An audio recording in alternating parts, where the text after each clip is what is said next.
Bonjour à tous. Vous m'entendez? C'est bon, le son est suffisamment fort? Ok. Alors, je vais vous rappeler rapidement le déroulé de la matinée. Donc, merveilleusement, nous sommes un peu en avance puisque l'horaire disait 9h15, 10h30, donc nous sommes à 9h.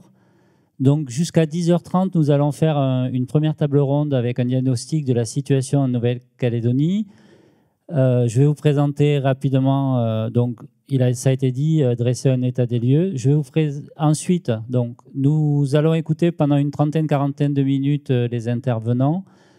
La volonté des étudiants était de générer un échange.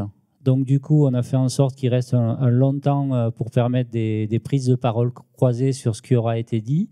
Et éventuellement, s'il y a des volontés de prise de parole dans la salle, on accepte, Nicolas? On accepte. Nous ferons une pause à 10h30. Nous reprendrons à 10h45 pour la deuxième table ronde. Toujours pareil. Et à midi, M. Font conclura la matinée d'études. Alors, rapidement, je vais vous présenter les différents intervenants de la première table ronde. Alors, tout d'abord, à ma gauche, Marie-Laure Mestre, qui est directrice de la DAS depuis 3 ans et qui a été auparavant 7 ans à l'Agence sanitaire et sociale. Alors, pour les étudiants de l'UNC, elle a une maîtrise obtenue à l'UNC. Elle avait d'abord fait un parcours à Montpellier en droit international public. Et elle est aussi diplômée de l'École des hautes études en santé publique et on va l'écouter sur ces questions-là. Ensuite, on écoutera M. Béjean, qui est vice-président de l'Ordre des médecins, qui est diplômé de médecine, qui a commencé son parcours à Strasbourg, a fini sa thèse de médecine à Limoges et qui est sur le territoire depuis maintenant 91, donc je vous laisse un certain nombre d'années, et qui a développé des spécialités comme la médecine des risques, des catastrophes, tout ce qui est urgence, et qui travaille aujourd'hui au CHS. Mais voilà, il intervient au CHS et il est médecin généraliste. Ensuite, nous écouterons monsieur Jean-Baptiste Friat. Alors, monsieur, je fais dans l'ordre de présentation. Donc, si j'ai bien retenu, vous êtes directeur de l'action sanitaire et sociale de la province Sud. Vous êtes aussi diplômé de l'École des hautes études en santé publique. Et auparavant, votre parcours professionnel vous a conduit dans différents organismes, depuis le Mont d'Or jusqu'à la province, à l'action culturelle et à un certain nombre de missions diverses et variées, toujours dans l'action publique. Et Université de la Nouvelle-Calédonie? Formidable. Du coup, ensuite, nous écouterons leurs homologues de la province des îles Loyauté et de la province du Nord. Marie-Laure Zoya, qui est directrice de l'action communautaire et sanitaire de la province des îles Loyauté. Elle est diplômée de l'Université de Lille en droit, toujours. Elle a été à la direction de la protection juridique et de l'enfance et elle nous parlera de la spécificité insulaire et de la triple insularité. Ensuite, nous écouterons Milenka Oudaré, qui est directrice et chef de service au pôle sanitaire de la DSS-PS de la province Nord, la direction des affaires sanitaires et sociales. Et elle est engagée dans la mise en œuvre des politiques de santé. Et à l'origine, donc, du coup, son parcours, c'est infirmière, cadre de santé, donc une vraie expertise sur ces questions-là. Et enfin, nous finirons par monsieur Frédéric Toussaint, grenoblois d'origine, formé en médecine, en biologie, hématologie, avec un DU de transfusion sanguine et qui a passé quasiment l'intégralité de sa carrière, 33 ans au CHT, sur 30 ans au CHT sur les transfusions sanguines. Sans plus attendre, on va commencer avec vous, Madame Mestre. Du coup, je vais attendre que mes collègues projettent les diapos. Ouais. Ah oui, pardon, j'ai oublié de dire, effectivement, il est là à ce titre et nous l'écouterons sur ces questions. Il est président du comité éthique de Nouvelle-Calédonie et des sciences et vie de la santé. Je crois que Mme Ries voulait qu'on renomme l'objectif. Renommer le comité, c'est ça? Vous m'avez dit en aparté? On verra ça après. D'accord. On vous écoute, Madame Mestre.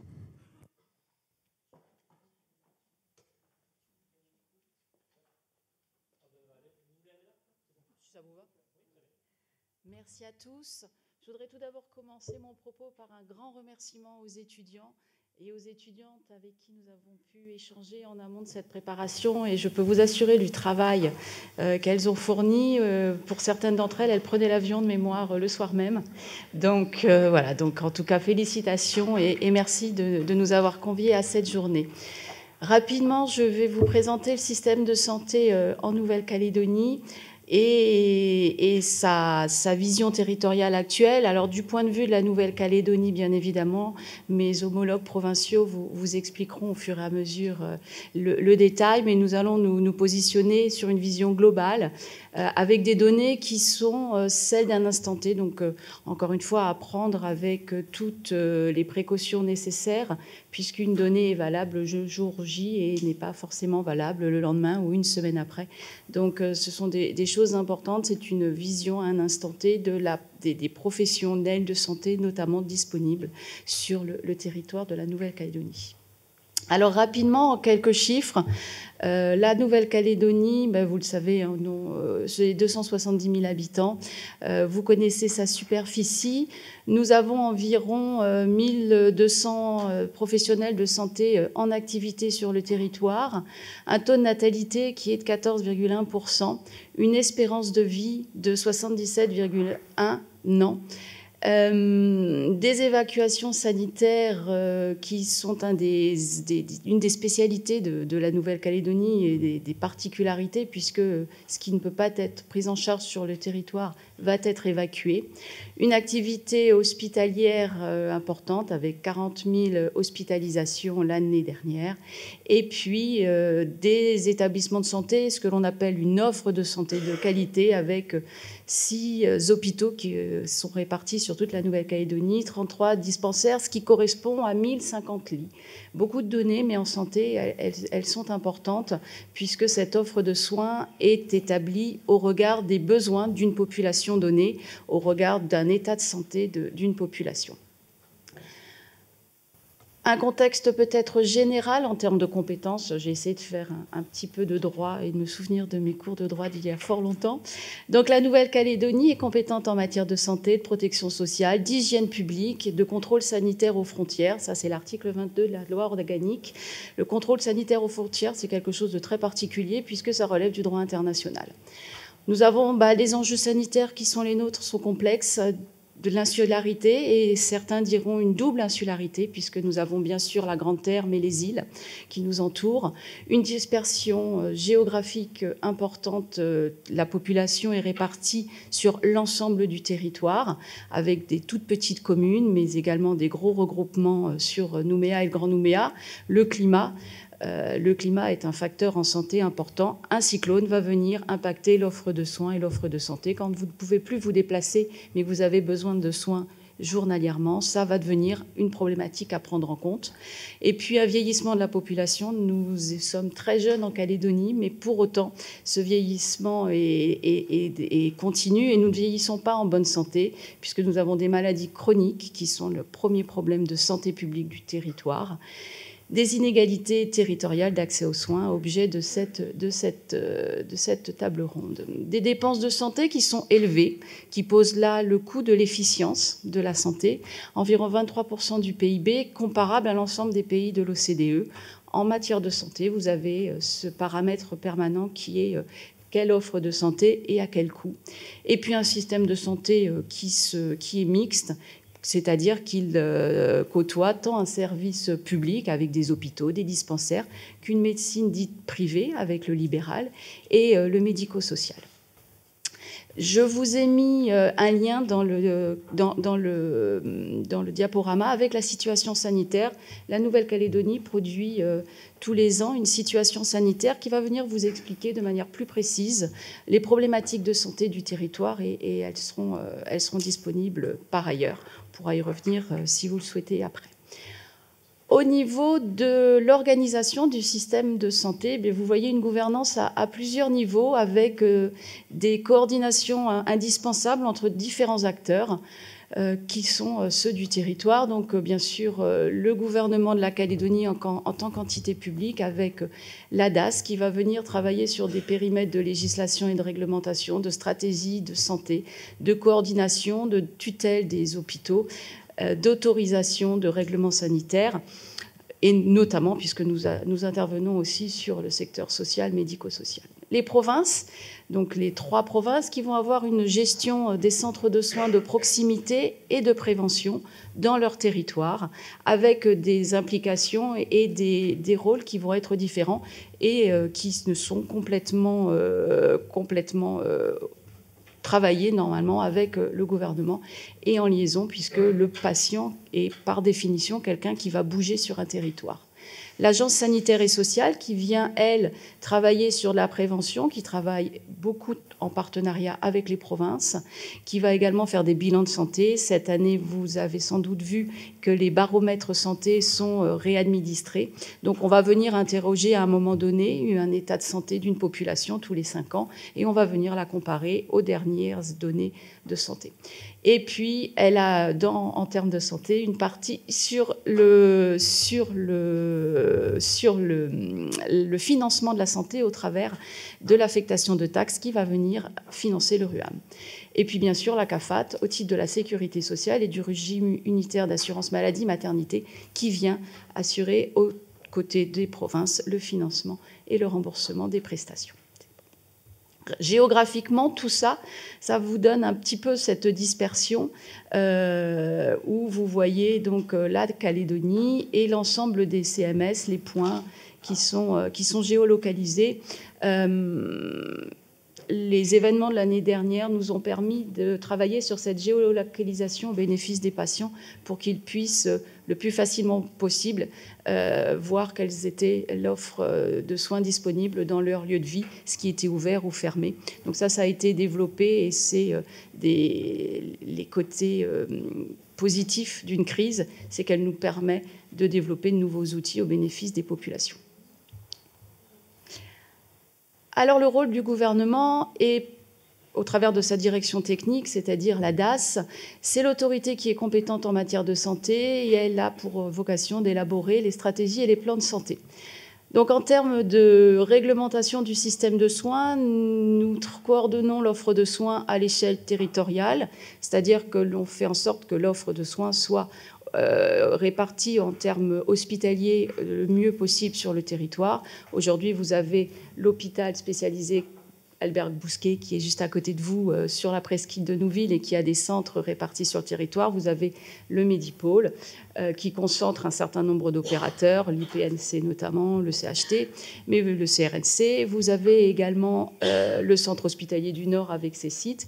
Et donc, cette offre territoriale doit être coordonnée pour que le patient puisse trouver, là où il est de préférence ou sinon en centre de référence, une offre de soins.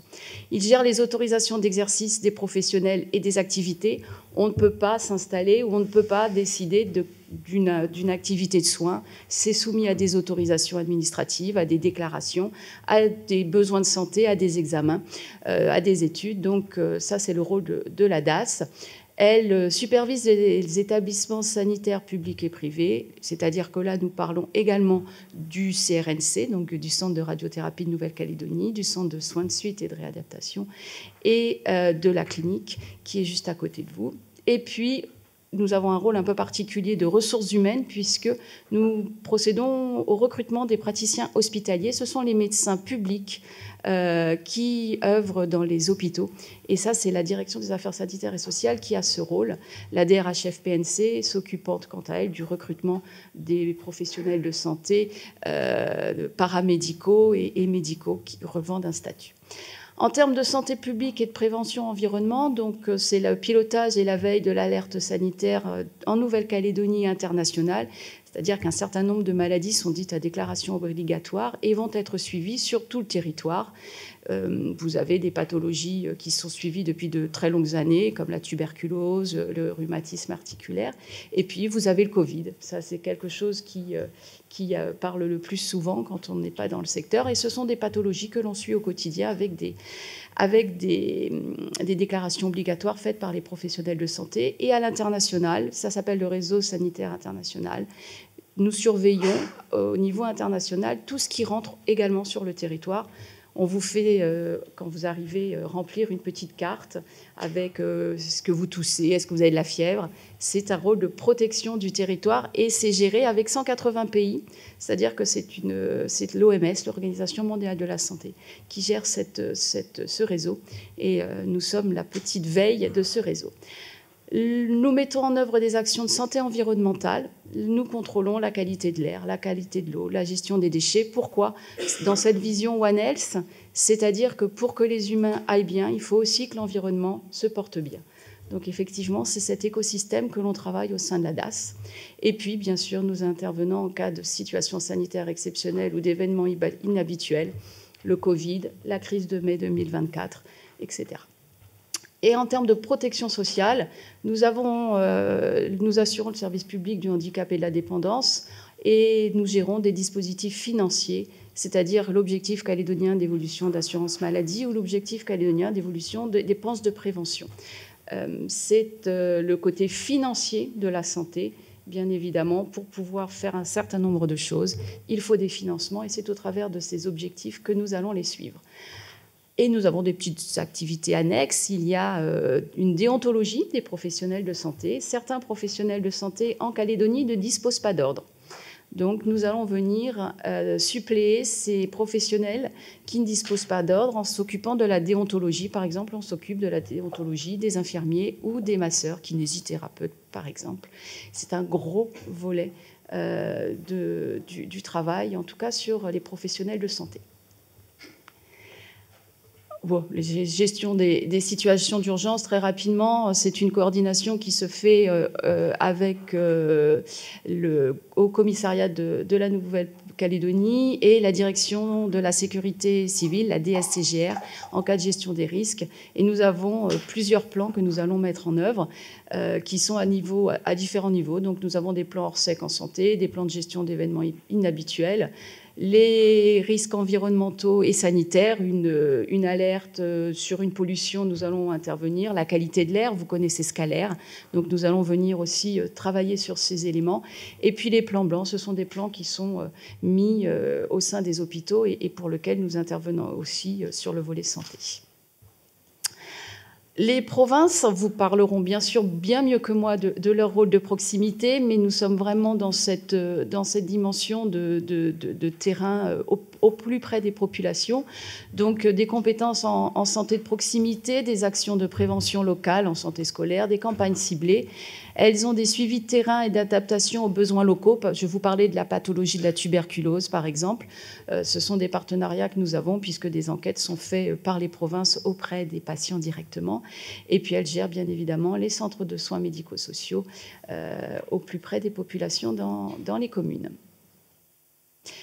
Les autres acteurs que je souhaitais vous présenter ce matin, donc la CAFAT, avec le RUAM, les remboursements, ce que je vous disais tout à l'heure, l'Agence sanitaire et sociale qui interviendra, un gros rôle sur les financements et le RUAM, et puis les ordres professionnels et l'encadrement des professionnels de santé. En bas, nous vous avons mis un certain nombre de logos de personnes qui vont venir vous intervenir sur le secteur pour vous montrer la diversité des opérateurs de santé qu'il convient de mettre en musique. Vous allez retrouver des hospitaliers, publics, privés. Vous allez retrouver des opérateurs spécifiques au travers de l'U2NC et de la TIR qui vont venir prendre en charge des pathologies d'insuffisance rénale. Mais vous avez également des spécialistes du soin de suite et de la réadaptation, de la radiothérapie pour les pathologies de cancer et les provinces qui viennent en médecine générale. Et au-delà de ces opérateurs-là, vous avez l'intégralité des professionnels libéraux de santé qui vont, dans leur spécialité, venir faire partie de cette offre de soins territoriale. Et ça, c'est l'intégralité, en tout cas, de l'offre de santé. Répartis sur la Nouvelle-Calédonie, donc les CMS qui sont... alors ça, c'était un focus pendant la crise, et ça c'est important, sur Nouméa. Vous savez que nous avons été désorganisés avec l'impossibilité de se déplacer.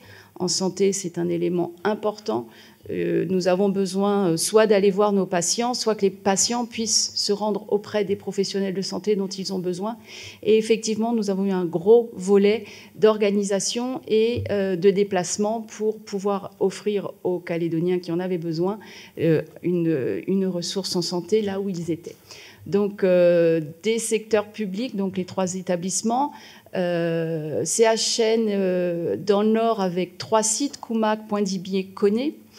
Le CHT, le Médipôle, au sein du Médipôle, donc centré sur Nouméa, avec des spécialités de référence qui ne vont pas se retrouver ailleurs. Pourquoi ? Parce que les besoins en santé de la Nouvelle-Calédonie sont au regard d'une population, donc ils ont été dimensionnés pour répondre à des besoins, et les secteurs services extrêmement techniques et extrêmement complexes sont sur le CHT, puisqu'ils ne pourraient pas être développés avec une offre et une qualité des soins à l'identique sur tout le territoire. Donc des spécialités, on pense tout de suite à la réanimation, on pense aux techniques de la néonatologie pour les bébés prématurés. Donc ce sont des services qui vont être disponibles sur Nouméa, qu'il faut préserver à tout prix. Et puis le centre hospitalier spécialisé, donc Nouville, mais qui dispose de centres qui sont répartis sur la Grande Terre et des vacations sur les îles. Nous avons un secteur privé de qualité avec le CSSR qui va venir prendre en charge des soins de suite et de réadaptation pour les patients qui ont eu une hospitalisation et qui vont après continuer leurs soins dans ce centre. Nous avons un centre de radiothérapie pour les pathologies de cancer avec une prise en charge de qualité sur le territoire et qui est au sein du CHT, du Médipôle, du site du Médipôle, mais des patients sont traités et sont pris en charge également sur le site du CHN de Koné. La clinique de l'INU qui vient compléter cette offre de soins et qui est complémentaire de ce qui est proposé par le secteur public. Et puis, des établissements pour l'insuffisance rénale, puisqu'en Nouvelle-Calédonie, nous avons un certain nombre de patients insuffisants rénaux qui sont dialysés, notamment, avec des dialyses parfois quotidiennes, mais qui peuvent être réparties différemment en fonction de leur pathologie et qui vont avoir des centres sur toute la Nouvelle-Calédonie. Là encore, ces centres ont une grande importance pour nous, puisqu'un patient qui ne peut pas avoir sa dialyse, et on l'a vu pendant la crise, on peut mettre en place des choses, mais il faut être très réactif pour certains de nos patients pris en charge. Cette organisation autour de l'insuffisance rénale est aussi une spécificité de Nouvelle-Calédonie très développée. Pourquoi ? Parce que nous avons beaucoup de pathologies non transmissibles, ce que je vous disais tout à l'heure. Et malheureusement, l'insuffisance rénale est une des conséquences des pathologies de diabète. Et on sait qu'en Nouvelle-Calédonie, nous avons beaucoup de patients atteints de diabète en longue maladie. Voilà sur l'offre de soins. Ce dispositif est complété par ce que l'on appelle une offre de soins de ville, que vous connaissez, donc des pharmacies, donc 70 licences. Alors, ce sont des licences que l'on délivre à des pharmacies. Ce sont des officines qui vont avoir une imprégnation territoriale très importante parce qu'elles doivent répondre à des besoins d'une population donnée. Et vous avez souvent en brousse une seule officine par commune. Donc elles ont un rôle très important de conseil et de proximité. C'est pour ça que vous voyez que nous les suivons en termes financiers quand elles sont en situation financière précaire parce qu'il n'y a pas l'offre médicale de prescription d'un médecin. On a cette vision, nous, au niveau de la DAS, de suivi très particulière avec l'ordre des pharmaciens parce que ça peut être une offre de soins en moins dans un territoire de proximité. 5 ont été détruites pendant les événements. Ça a eu un impact important, notamment pour une qui s'était dotée d'un matériel de dispensation et qui alimentait les établissements sociaux et médico-sociaux en médicaments. Donc en fait, le fait qu'elle ait disparu, qu'elle ait été brûlée, ça a eu des conséquences très importantes, ce que l'on voit aussi, nous, au quotidien, sur l'offre des établissements sociaux et médico-sociaux. Donc, par exemple, une maison de retraite, un établissement pour personnes âgées dépendantes, le centre que vous avez juste à côté, Gabriel Pouedi, de l'autre côté. Donc voilà, donc c'est très important de suivre aussi ces pharmacies et les impacts qu'elles peuvent avoir au-delà de la sphère sanitaire pure qui est le propos d'aujourd'hui, parce que ça désorganise au-delà du système de soins. Des laboratoires de biologie, donc ça ce sont les examens, qui vont venir compléter l'offre hospitalière, et vous voyez qu'il y en a 17 laboratoires privés et 2 laboratoires hospitaliers. Le laboratoire de la CAFAT a fermé, c'était le laboratoire qui était au sein de la CMS de Rivière-Salée, qui n'existe plus à ce jour. Les effectifs des établissements, donc ce que je vous disais tout à l'heure, ça a été une photographie à un instant T. Aujourd'hui, ça a pu changer. Et cette photographie, elle a été faite effectivement sur les établissements qui sont en bas de tableau. On parle aujourd'hui de postes, et c'est ce qu'on vous présente, les postes qui sont ouverts. Donc normalement, nous suivons donc les médecins, bien sûr. Dans les hôpitaux, c'est quand vous voyez praticiens hospitaliers et assistants, ce sont des professionnels qui vont intervenir dans les hôpitaux. Donc l'effectif budgété est bien de 370 professionnels de santé hospitaliers. Nous avons les sages-femmes avec 95 postes de sages-femmes. Nous avons 1090 postes d'infirmiers dans les établissements à disposition. Alors ça, c'est du théorique, hein, bien sûr. Vous avez des infirmiers spécialisés que nous suivons, c'est-à-dire que les infirmiers de bloc opératoire, les IBOD, les IAD, les puéricultrices, ce sont des infirmiers qui sont spécialisés, qui vont venir intervenir dans l'offre de soins des établissements. Vous avez des postes de pharmaciens, 14 postes de pharmaciens, 21 postes de chirurgiens-dentistes que vous allez retrouver principalement dans les CMS, et des masseurs kinésithérapeutes que vous allez là retrouver principalement dans les établissements hospitaliers. Ça, ce sont les effectifs des établissements, l'offre de soins globale, budgétée, ce que l'on finance pour pouvoir répondre aux besoins d'une population. Et puis après, vous avez la réalité des besoins, et vous avez vu l'année dernière et encore ces problèmes d'attractivité que nous avons, parce que des professionnels vont venir et puis vont repartir, et il n'y aura pas cette arrivée de nouveaux professionnels. Il faut savoir qu'à peu près en Nouvelle-Calédonie, 30%. On a à peu près 30% de départ et d'arrivée tous les ans. Les infirmiers sont des métiers qui bougent beaucoup. Ce sont des professionnels qui vont naturellement venir, même s'ils sont calédoniens, qui vont venir et puis qui vont aller faire des missions, qui vont aller voir autre chose. Donc on a à peu près 30% d'un corps. Alors ça, ce sont les dénominations administratives d'un corps professionnel qui va bouger. Et ce sont des problématiques que l'on suit au quotidien, parce que quand vous avez des arrivées et des départs qui sont connus à hauteur de 30%, bon, ça c'est géré. Quand une crise intervient, vous avez des départs qui vont être supérieurs aux arrivées. Et c'est ce qui s'est passé l'année dernière. Et c'est extrêmement long après pour refaire venir des professionnels. Ce qui est le cas, ça commence petit à petit. Mais en tout cas, nous avons une vision globale des besoins du territoire. Et puis une pénurie de professionnels aujourd'hui, il est vrai, avec des causes multiples, une attractivité en baisse depuis l'année dernière. Aujourd'hui, depuis les derniers événements, nous peinons à séduire et à retenir les talents.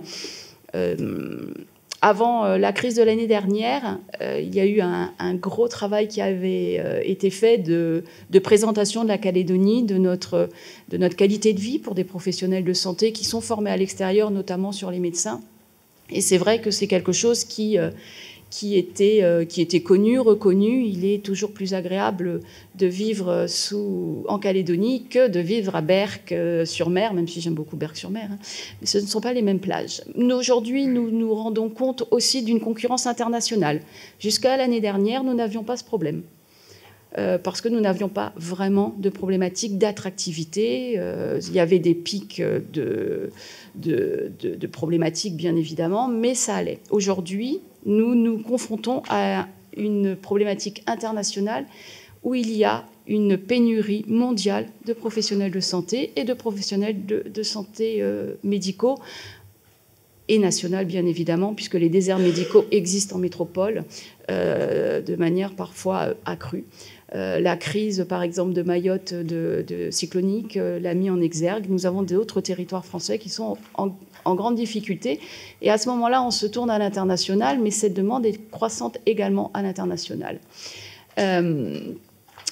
Nous aurons une pénurie de professionnels connue et qui a été projetée par l'OMS à 11,1 millions de personnes en 2030. Il faut quand même le savoir, c'est une problématique calédonienne, nationale, européenne, internationale. Et c'est là où c'est important d'avoir cette vision-là. En septembre de cette année, il y aura l'Association médicale mondiale va remettre un plaidoyer à l'ONU, justement pour plaider pour l'organisation d'états généraux mondiaux de la santé, avec 2 points que je vous ai mis là qui me paraissent importants. Un objectif qui est mondial, c'est garantir un environnement de travail sûr et digne à tous les professionnels de santé. Et c'est vrai que ça fait écho à ce qui peut se passer et ce qui s'est passé l'année dernière, mais en tout cas, cette problématique est remontée aussi à un niveau international. Donc je vous invite, nos chers étudiants, à suivre ce qui sera dit à l'ONU en septembre 2026. Nous avons aussi une crise des vocations, ce qu'on appelle une crise des vocations. Les métiers paramédicaux sont en perte d'intérêt et une image fragilisée. Donc on travaille à ça quand on vous parle, et les paramédicaux vous le diront. Elles peuvent dire la même chose qu'un médecin, mais si un médecin l'a dit, c'est toujours mieux. Il s'avère que les compétences et certaines compétences des paramédicaux sont supérieures à celles des médecins et des médecins ont d'autres compétences. Donc en fait, les professions en santé sont complémentaires. Pourtant, nous avons tous cette image d'Épinal du médecin qui va vous dire quelque chose que l'on va croire plus facilement. Et puis, il est compliqué de s'occuper des autres, d'imaginer que tout le monde va avoir envie d'être professionnel de santé. On peut décider de quotas, mais quel que soit le métier, c'est compliqué de les remplir. Et en termes de métiers de la santé et du social, eh bien, ces quotas, il faut attirer, il faut démontrer l'intérêt. Et puis, il faut avoir quand même cette envie et cette passion pour les personnes, parce que sinon, ça ne marche pas. Vous avez des mauvais professionnels de santé. Et puis, nous avons des nouvelles attentes. On a cette critique facile, hein, mais aujourd'hui, les générations nouvelles, celles avec qui on va travailler, vont avoir d'autres attentes que la sœur qui travaillait au sein du CHT à l'époque et qui était là, H24, matin, midi et soir, le week-end, et qui n'avait pas d'autre mission que de remplir la sienne au service des patients. Aujourd'hui, on a envie de partir en vacances, on a envie d'avoir une qualité de vie au travail et pas forcément de travailler dans les conditions dans lesquelles travaillaient les professionnels de santé il y a 50 ans. Donc, l'ensemble de ces causes vont avoir un impact sur les recrutements, sur l'offre disponible. Et effectivement, l'on voit aujourd'hui, ensuite de crise et de 2024, des recrutements qui vont être fragilisés tant pour les hôpitaux que pour les systèmes provinciaux, les libéraux qui peinent à être remplacés ou les cliniques et les différents centres de soins qui peinent à recruter et qui sont aujourd'hui au cœur de nos propos. Comment mailler, organiser tout ça et surtout ne pas proposer de choses redondantes mais complémentaires sur un territoire, parce que par ailleurs, il y a un coût à la santé qui pourra faire l'objet d'autres réunions et d'autres séminaire d'études. Mais effectivement, il faut savoir ce que l'on paye, à quel coût. Et aujourd'hui, le financement de la santé est aussi au cœur de nos préoccupations. La meilleure offre de soins au meilleur coût possible pour la Nouvelle-Calédonie, ce qu'elle est possible de financer. Voilà, merci. Je vous remercie, Madame le Maistre. Je vais passer la parole à Monsieur Béjean. Je crois qu'il voulait qu'on reparte d'une diapositive. On va la mettre en place. Comment vous réagissez justement à ces propos, Monsieur Béjean? Donc, bonjour à toutes et à tous. Et avant tout, je veux me prêter aussi au jeu des remerciements. Merci aux étudiantes et aux étudiants. Merci aux responsables du DUG. Non, du Master 2, pardon, excusez-moi. De mon temps, ça n'existait pas. Donc, l'université est organisée différemment, mais c'était le siècle dernier. Donc, merci surtout au fait que cette table ronde et cette réflexion a lieu à l'université. Alors pour moi, l'université reste quand même un creuset, le creuset de la liberté d'expression, le creuset de la liberté de recherche. Donc, ça doit continuer comme ça. On n'est pas devant une commission du Congrès, pas comme devant le gouvernement, ni devant les institutions, mais on est là pour essayer de creuser, de voir ce que ça peut donner par la suite.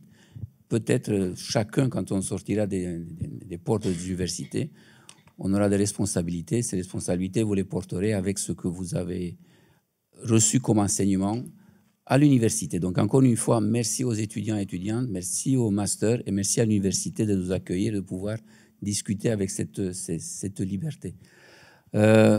Finalement, je pense que tout a été dit. Notre directrice de la DAS a tout dit. Alors, comment peut-on arriver à une situation, et c'est là où je voudrais revenir donc à la diapositive qui est affichée. Donc, on a tout ce qu'il faut.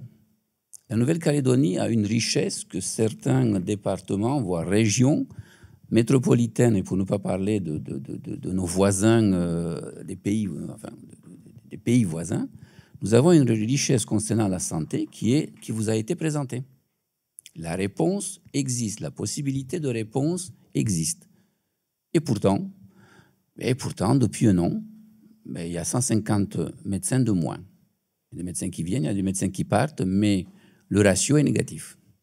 Je ne parle que des médecins, mais à l'heure actuelle, la clinique ferme des services, ferme des lits, l'hôpital ferme des lits parce qu'il n'y a pas d'infirmiers pour s'occuper des patients qui sont dans ces lits, qui viennent chercher le soin du médecin. Donc effectivement, que s'est-il passé ? Malheureusement, ce n'est qu'un incident. C'est malheureux de dire un incident, mais c'est une situation qui dure depuis bien avant. Ce n'est pas que les émeutes de 2024, de mai 2024, qui nous ont mis en cette situation. Cette situation existait. Elle a été mise en évidence par la crise sanitaire du Covid. Et elle a été mise... Et malheureusement, elle a commencé, nous, on s'en était rendu compte au Conseil de l'Ordre des médecins, bien avant, 2016, 2017, 2018, on s'est rendu compte qu'effectivement, l'attractivité n'était plus la même. Donc, nous avons tout ce qu'il faut là où il faut. C'est quand même extraordinaire. Vous avez vu un peu l'équilibre de la représentation des soins en Nouvelle-Calédonie. Et ce que vous voyez là, si mes souvenirs sont bons, si j'ai bien compris, il n'y a que les institutions. Mais là où les distances entre les institutions, c'est-à-dire les dispensaires et les hôpitaux, sont trop grandes, vous avez des médecins libéraux. C'est-à-dire que fut un temps, il y a longtemps, on avait un dispensaire à Tontouta. Il n'y a plus de dispensaire à Tontouta, donc il n'est plus sur cette carte. Par contre, vous avez des médecins libéraux. La même chose à Boulou-Paris. Il y avait un dispensaire, il n'y en a plus, mais il y a des médecins libéraux. Donc, si vous voulez, le tissu existe. Là, vous allez me dire, mais oui, mais docteur, mais on a un désert médical. Parfait. Alors, le désert médical, c'est un terme métropolitain. Le désert médical métropolitain n'a rien à voir avec le désert médical néo-calédonien. Récemment, au Conseil de l'Ordre national, au Conseil national de l'Ordre des médecins, nous avons reçu un petit dessin qui représentait très bien une commune et le maire, tant bien que mal, qui tirait par la main, par le stéthoscope, un médecin disant « viens chez moi, parce que je n'ai plus rien ». Sauf que cette commune, on voyait bien, il y avait une croix rouge sur la pharmacie, une croix rouge sur l'école, une croix rouge sur la mairie parce qu'il n'y avait qu'une succursale, etc., etc. Donc en fait, c'est ça, c'est un désert social et de vie sociale qui n'est pas le même en Nouvelle-Calédonie. En Nouvelle-Calédonie, dans chaque commune, mais vous avez quand même la mairie, vous avez quand même majoritairement une pharmacie, vous avez quand même des écoles, etc., etc. Par contre, et vous avez des dispensaires. Oui, mais il n'y a pas de médecin dans le dispensaire. Il y a des infirmières qui, pour le moment, s'il y a un problème, elles vont faire le 15. Donc, le tissu de réponse sanitaire existe, et il existe depuis longtemps. On sait faire, on sait appeler par d'un dispensaire ou de médecin privé en brousse, on sait très bien faire le 15, et le 15 sait très bien répondre. Ça a été construit, on sait le faire. Sauf que là, on a des infirmières qui le font. Bon, très bien, les infirmières vont dire, j'ai ça et ça sous la main, qu'est-ce que je fais, docteur? Et le 15 va leur dire, vous faites ça, ça et ça, et on vous envoie l'hélicoptère, on vous envoie une ambulance, et on a une réponse. Le problème, c'est que si on continue avec cette moindre attractivité, je viendrai vers vous pour vous dire un peu pourquoi cette moindre attractivité, vous n'aurez plus non plus d'infirmières. Et là, ce n'est pas un désert médical, ça va être un désert de soins. À l'heure actuelle, désert médical, on ne meurt pas, excusez-moi de la brutalité du discours. Le jour où vous allez avoir un désert de soins, c'est-à-dire plus du tout d'infirmières dans le dispensaire qui est là, on va mourir. Parce que plus personne ne pourra appeler et expliquer ce qui doit être dit au médecin régulateur. Oui, 150 médecins de moins. C'est quand même énorme, avec une répartition qui, s'ils sont assez importants au niveau des spécialistes, il n'y a pas 20% de spécialistes qui sont partis, mais quand vous en avez un ou deux dans des spécialistes, ils sont déjà 2 ou 3 installés dans le libéral, vous imaginez que ça fait tout de suite 30 ou 40% de moins. Donc, ces médecins qui manquent, eh bien, ça va être moins d'offres de soins. Quand on manque de médecins en dispensaire, c'est encore plus important puisqu'il y a moins de monde dans le dispensaire, donc dans un rayon de 50 km. Quand il manque de médecins à l'hôpital, c'est pas grave, l'hôpital est grand, il y a plein de médecins partout. Oui, mais on a des spécialités, on a des médecins qui s'occupent de certaines spécialités. Quand vous avez un service où vous avez 2 médecins, parce qu'effectivement, ce n'est pas une spécialité qui demande beaucoup de ressources, mais quand il y en a un des 2 qui s'en va, ça fait 50%. Donc, problème. Or, d'où viennent ces difficultés, ce que nous recueillons comme information de la part des médecins qui partent? La plupart du temps, c'est une question de rapport à l'administration, de rapport à l'institution qui vous emploie. Il n'y a pas de gros problèmes dans les hôpitaux. Les problèmes qui se posent sont plutôt au niveau des différentes provinces, au niveau des dispensaires. Et puis, ce qui s'est passé à Nouméa proprement dit, donc à la commune de Nouméa et aux communes environnantes du Grand Nouméa, il est évident que lorsqu'en tant qu'interne, vous voyez, vous mettez sur Internet, sur les réseaux sociaux, votre internat qui brûle, écoutez, ça ne fait pas venir les gens. Lorsque sur les mêmes réseaux sociaux, vous avez des médecins qui mettent leur cabinet dévasté, brûlé, etc., effectivement, on se pose des questions. Donc oui, ce n'est plus du tout attractif. Aucun médecin qui s'en va de Nouvelle-Calédonie, qui finit son contrat ou qui part, parce qu'il ne veut plus rester en Nouvelle-Calédonie, nous a parlé, je suis mal payé, docteur, l'ordre des médecins, qu'est-ce que vous faites? Je suis mal payé, je m'en vais parce que j'ai ce problème. Jamais. Ça fait maintenant 30 et quelques années que je suis en Calédonie, que j'exerce en Calédonie, jamais je n'ai eu des collègues qui m'ont dit je m'en vais parce que je ne suis pas satisfait. Non.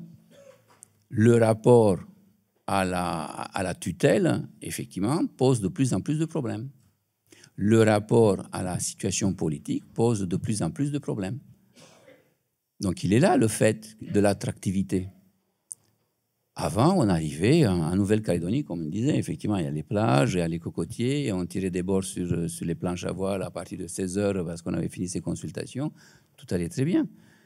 Mais à l'heure actuelle, ce n'est plus ça qui est l'attractivité, ni même l'indexation ou les tarifs qui sont différents pour les médecins libéraux ou pour les salariés.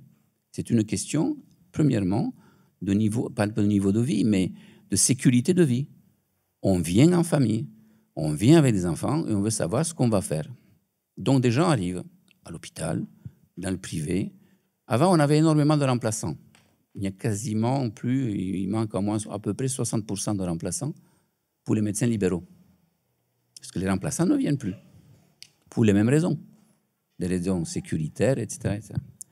Donc, cette attractivité, on est en train de la perdre. C'est cette richesse qui existe en Calédonie, la richesse de la Calédonie de par sa géographie, sa météo, etc., elle existe toujours. Par contre, l'organisation même, la façon dont on accueille les gens qui veulent bien venir, ça, ben, on la perd. Cet accueil, on le perd. Et les professionnels de santé, quels qu'ils soient, ont d'autres envies aussi. Ils veulent vivre différemment. On le voit bien en métropole. Je ne vois pas pourquoi un jeune médecin, qu'il soit calédonien ou qu'il soit métropolitain, le métropolitain qui s'installe en métropole, il a envie d'aller dans un endroit où il va vivre différemment. Bien sûr qu'il y a le serment d'Hippocrate, bien sûr que c'est un sacerdoce de la profession de santé, quelle qu'elle soit. Mais bon, sacerdoce peut-être, mais enfin, j'ai envie quand même de vivre dans ma famille, mes enfants, etc., etc. Donc, on est en train de perdre. Pourquoi? Parce qu'on n'a plus une certaine sécurité, on n'a plus cette attractivité qui était la nôtre de dire, bon, mais je vais quelque part où les choses vont bien se passer. Alors, l'isolement, on dit, oui, l'isolement des médecins, bien sûr, mais le problème est double, c'est-à-dire que vous avez un isolement géographique, mais quand vous voyez sur la carte, les distances sont équivalentes, mais à partir du moment où une sur deux des institutions ne fonctionne pas, où il n'y a pas suffisamment de médecins, je parle qu'au nom des médecins, bien entendu, mais si vous n'avez plus de médecins, donc du coup, le rayon d'action n'est plus de 50 km, il devient à 100 km, avec des responsabilités, comment je fais, qu'est-ce que je fais. Or, ceux qui aident en premier lieu ces institutions, que ce soit les médecins libéraux, Tontouta, Boulou Paris, etc., je ne parle pas de la foi de Bouraï, parce qu'ils ont déjà une institution qui est le dispensaire. Mais là où il n'y a que les médecins libéraux, ben on doit faire un appel au SAMU. Mais le SAMU n'a pas non plus 5 hélicoptères. Le SAMU n'a pas non plus 15 ambulances. Le SAMU n'a pas non plus la possibilité de se poser où on veut, comme on veut. Pour aller chercher un malade, on a besoin quand même de quelqu'un qui donne les premiers soins. Donc effectivement, l'isolement existe, mais il existe un isolement aussi qui est l'isolement vis-à-vis de son institution. C'est ce qu'on nous répète, et on nous répète systématiquement. Beaucoup moins au niveau hospitalier, beaucoup plus, et pour ne pas dire systématiquement, au niveau provincial, même si, dont notre collègue M. Fria va nous le dire, il y a quand même des différences de gestion entre la province sud, province nord et province des îles. Et après, à un moment donné, on parlait d'hémorragie des médecins. Il y a 150 médecins de moins. Moi, je dis toujours, en médecine, vous avez 2 hémorragies, une externe et une interne. Dans l'hémorragie externe, oui, il y a 150 médecins de moins. Mais il y a une hémorragie interne. Vu ce qui s'est passé à Nouméa, dans le Grand Nouméa, eh bien, vous avez des médecins qui n'ont plus de cabinet, qui n'ont plus, franchement, non plus envie d'ouvrir un cabinet, et encore moins dans des quartiers qui sont vraiment pas vraiment sécurisés. Et qu'est-ce qu'ils font? Ils vont travailler à l'hôpital. Tant mieux pour l'hôpital. Sauf qu'il y a moins de personnes qui soient présentes en cabinet libéral dans les quartiers. Et ça, c'est l'hémorragie interne. Et que vous avez des médecins qui étaient à temps plein en ville, en libéral, et maintenant ils sont à temps plein à l'hôpital, et ils travaillent un tout petit peu dans leur cabinet entre 8 h du soir et 9 h du soir, ou le matin de 6 h à 8 h quand ils prennent leur travail à l'hôpital. Donc vous voyez, il y a tout un concept qui a changé. Alors, c'est quand même extraordinaire qu'on n'arrive pas à se mettre tous d'accord et discuter, car après la Covid, on n'a pas eu vraiment un retour d'expérience en disant comment avez-vous fait pour vous débrouiller. À la fin de la crise réelle, octobre-novembre l'année dernière, après donc, ce mois de mai, connu, les feux de la Saint-Jean un peu en avance, eh bien, personne n'a dit, tiens, on va faire un retour d'expérience, comment vous vous êtes débrouillé? Pourquoi vous avez ouvert un poste médical avancé dans l'ancien hôpital? Comment on fait les médecins, cliniques et hôpital, fermés, enfin, fermés non pas du point de vue de la pratique, mais on ne pouvait pas y avoir accès. Donc, ouais, tout ça, c'est... On est riche et en même temps, on n'arrive pas à faire et ça se dégrade. Donc effectivement, je pense que la discussion qu'on va avoir aujourd'hui, c'est là, c'est de savoir comment est-ce qu'on peut faire, qu'est-ce que les étudiants qui sont quelque part demandeurs parce que ça leur avoir d'avoir le nez qui coule, mais en même temps responsables parce qu'ils ont un enseignement, le droit, donc qu'est-ce qu'on peut faire pour que les choses aillent mieux. Et puis, encore une fois, comme je dis, l'université est un creuset d'idées. Donc, j'attends moi aussi des idées pour savoir ce qu'on peut faire à notre niveau ordinal. Merci, M. Béjean. On va essayer d'enchaîner assez rapidement. Je vais vous demander d'essayer de tenir les temps de parole pour qu'on puisse garder des échanges. On va écouter maintenant M. Friat. Vous restez à votre place, on projette des diapos? Oui, je peux rester à ma place ou c'est plus simple si j'ai la souris. C'est comme vous voulez. C'est à votre convenance. Bon, je vais rester ici, puis j'ai demandé à Rose de projeter. Quelques propos liminaires, tout d'abord pour remercier vraiment très sincèrement l'université et puis les étudiants de cette démarche. Comme disait Paul Béjean, c'est peut-être des lieux d'échange qui nous manquent. Donc effectivement, je pense qu'il est bon que l'université nous rappelle aussi et fasse ce travail d'aller-retour entre tout le monde pour essayer de se parler et trouver les meilleures solutions possibles dans le contexte qui est le nôtre. Donc grand remerciement à l'université, aux jeunes, aux fiertés aussi, parce que moi-même, j'ai été étudiant ici, et donc je dis aux étudiants, c'est une belle formation, et tous les gens qui ont été en maîtrise avec moi en 95, maintenant ils sont sur des postes à haute responsabilité, donc voilà, croyez en vous, et ayez plein de rêves, et il y a beaucoup de choses à faire au pays. Donc ça, c'est une très bonne chose, et heureux de pouvoir être là aujourd'hui. La thématique de ce séminaire, enfin cette conférence, c'est l'égalité d'accès aux soins. Donc, tout d'abord, moi, ce que je voulais dire, c'est qu'effectivement, la santé, elle n'est pas hors sol et elle vit les mêmes choses que toute la société autour, effectivement, des questions d'insécurité, des questions de changement de valeur. Les nouvelles générations sont plus, effectivement, des gens qui considèrent que leurs métiers sont des sacerdoces. Donc ça, c'est des réalités. Mais ça, je pense que ça touche aussi la question de l'insécurité ou de respect de certaines professions. Avant, on disait, voilà, il y avait le médecin, l'instituteur, le curé. Voilà, maintenant, tout ça évolue. C'est plus pareil. Donc effectivement, on n'est pas hors sol et on vit les mêmes choses que l'ensemble de la société, peut-être puissance 1000 quelquefois par rapport aux contextes qui sont parfois dramatiques là où on intervient. Donc j'avais envie de dire ça. J'avais aussi envie de dire que c'est très bien cette diapo pour commencer, ça peut faire l'affaire. Que on est dans un écosystème. Hein. Bon là on parle de la santé, et on parle souvent du médical.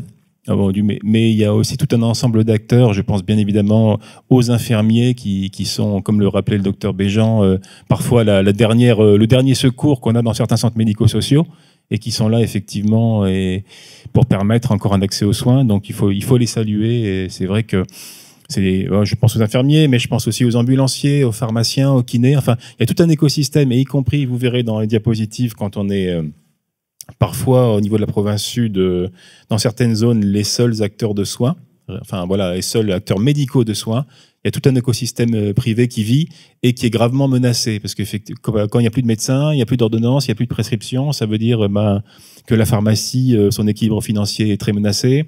Tous les soins de suite, kiné ou infirmières à domicile, c'est très important. Et même dans les endroits les plus reculés comme l'île des Pins ou Thio, heureusement qu'on a des auxiliaires privés qui sont présents, donc il faut les saluer et dire qu'ils font partie aussi de la solution, qu'on ne travaille pas tout seul dans nos centres. Voilà, donc j'ai parlé plus précisément de la province sud, mais je pensais important de vous préciser tout ça. Là, c'est juste un petit document pour effectivement confirmer ce qu'a dit le docteur Béjean. Il y a comme un nombre de professionnels médicaux en baisse assez importante. Il y a près de 140, 150 personnes qui sont parties depuis les émeutes, et c'est quand même très problématique à tous les niveaux, dans le libéral, dans le public hospitalier et dans le public provincial aussi. Je vous propose de passer à la diapositive suivante. Qu'est-ce que j'avais mis derrière? Je crois qu'il y en a une deuxième. Oui, voilà. Là c'est une cartographie de la province sud. Ça va me permettre de vous présenter un peu nos actions. Donc, vous situez donc bien la province sud. En haut, vous avez l'île des Pins qui a été mise pour que ça rentre dans la carte. Donc, nous, en fait, on est opérateur de soins de différentes façons. Il y a des zones, principalement les zones de la côte Est, Thio, Yaté, où nous sommes les seuls acteurs médicaux, puisqu'il n'y a plus d'écosystème libéral. À une époque, il y avait un médecin libéral à Yaté, mais il est parti depuis de nombreuses années, et personne n'a repris le flambeau, donc on est les seuls.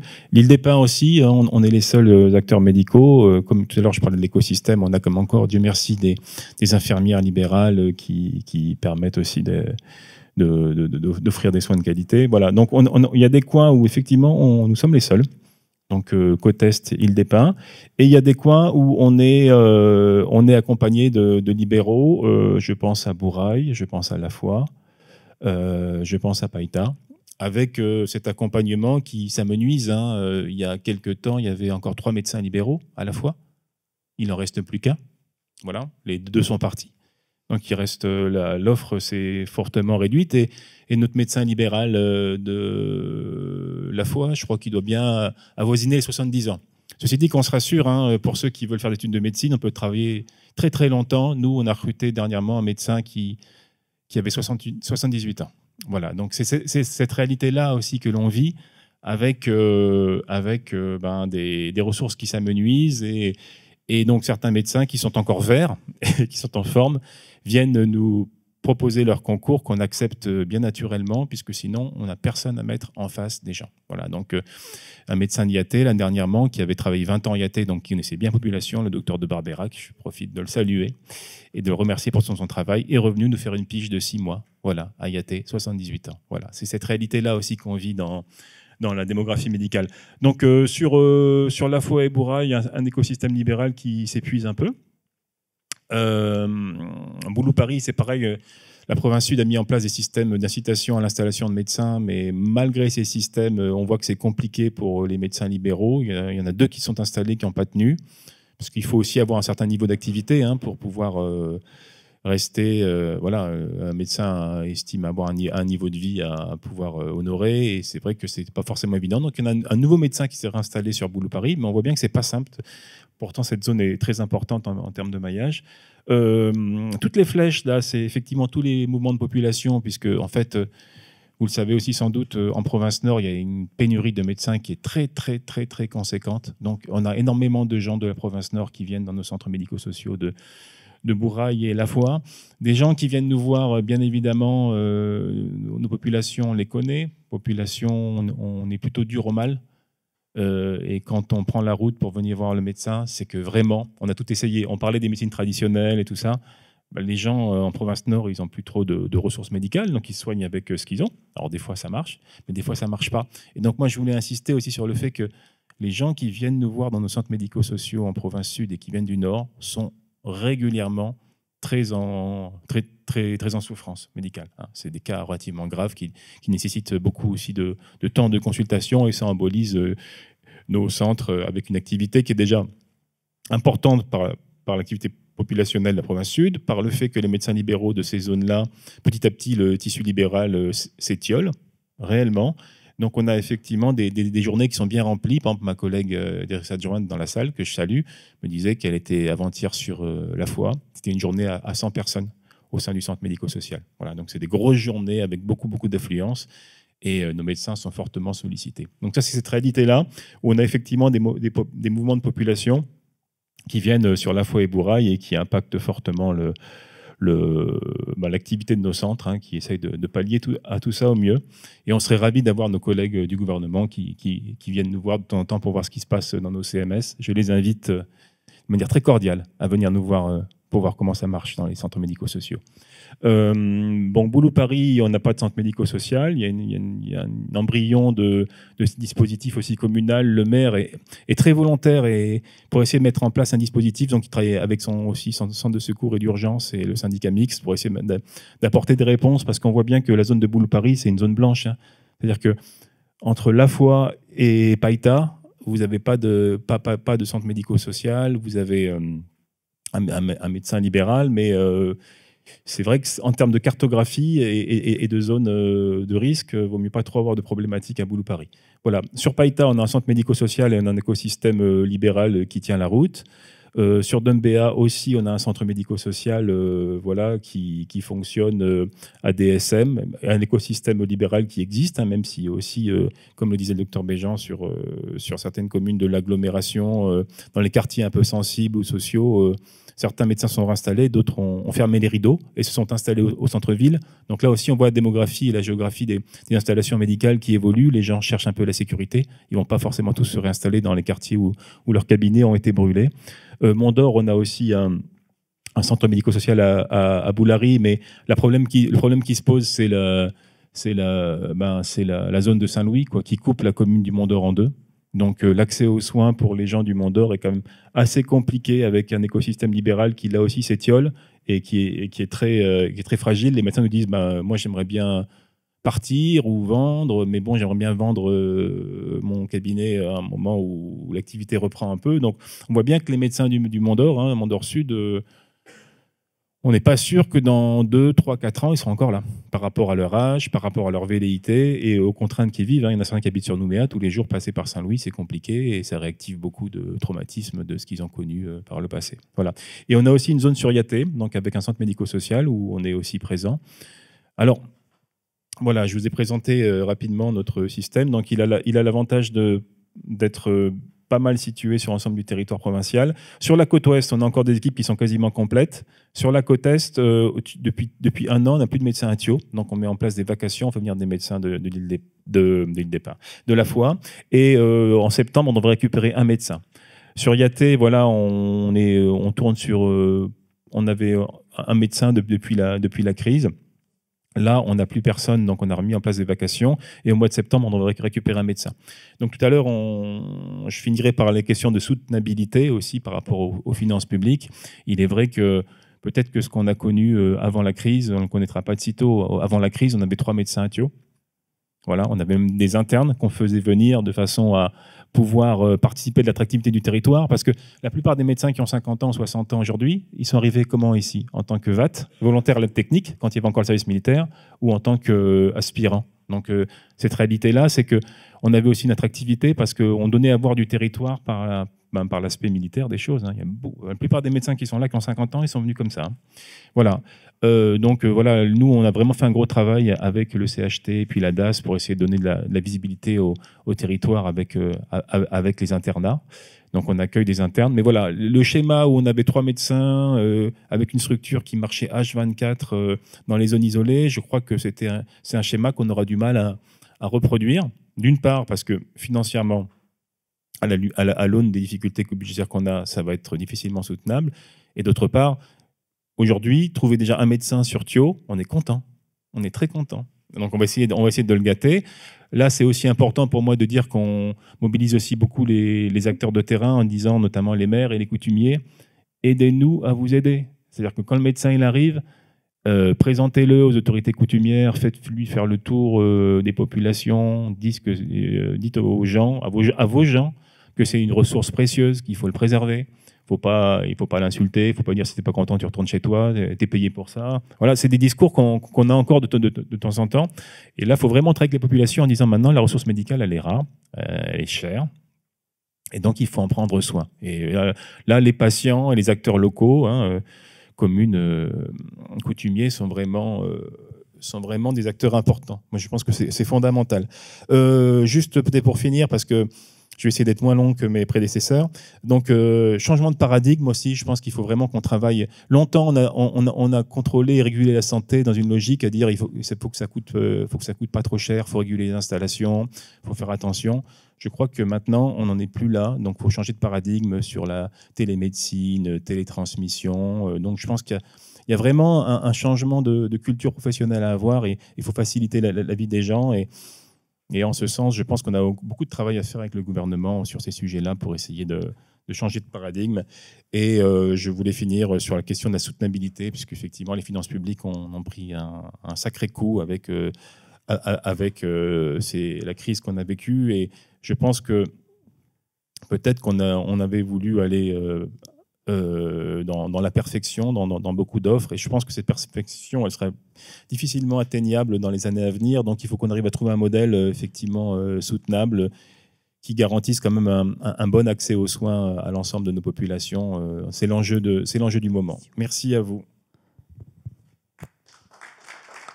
Merci beaucoup, Monsieur Friat. On va essayer d'écouter en visio vos homologues d'abord des îles Loyauté, très très rapidement pour laisser de la place au débat. En fait, et ensuite, je voudrais écouter à la fin Monsieur Toussaint pour les questions éthiques que ça pose. Madame Oya. Allez, honneur à la province Nord, d'accord. Allez, Madame Oudaré. Bonjour à tous. Alors, rapidement, pour la province Nord, on rencontre les mêmes difficultés, notamment sur le recrutement. avec des postes de médecins qui sont couverts de manière très faible. Là, aujourd'hui, nous avons 6 médecins sur 20 postes. Donc c'est plus compliqué. On a aussi la téléconsultation qui permet aussi de pallier un peu au manque de médecins. Et pour assurer la téléconsultation, nous avons 2 médecins en téléconsultation. Donc voilà. Après, sur la partie recrutement infirmier, de plus en plus, on fait face à des départs de personnel. Là, en ce moment, on a 76% de personnel sur les CNS. C'est-à-dire 32 infirmiers sur 42. Un effectif de 42 normalement. Et ces départs sont de plus en plus fréquents. On a aussi des démissions de personnel infirmier pour beaucoup de raisons familiales, pour retrouver leur famille, parce que ce sont principalement des infirmiers de métropole. Ensuite, des démissions aussi par rapport à des épuisements. On a une charge de travail qui est bien sûr conséquente, donc une pénibilité au travail. Nous avons des difficultés à assurer les urgences 24 heures sur 24. Du coup, on les assure que sur les heures ouvrables. Et sur les heures ouvrables, on peut recevoir par exemple 3 à 4 urgences à devoir évacuer soit sur le PSN de Poney, soit sur l'ONER, sur le médicament. Par rapport à ça, on a aussi des problèmes de transport d'ambulance, notamment sur la réglementation des ambulances. Là, en ce moment, on fait face avec le manque de médecins sur la couverture de la province Nord, on fait face aussi au problème de déclaration de décès. Déclaration de décès par un médecin, puisque nous n'avons plus de médecins. Du coup, c'est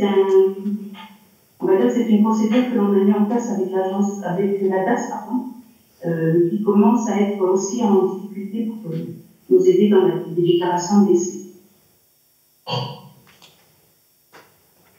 Voilà. Après, par rapport aux difficultés aussi que nos personnels rencontrent, il y a beaucoup de retours sur l'isolement professionnel aussi, parce qu'on a de moins en moins de professionnels libéraux sur les communes.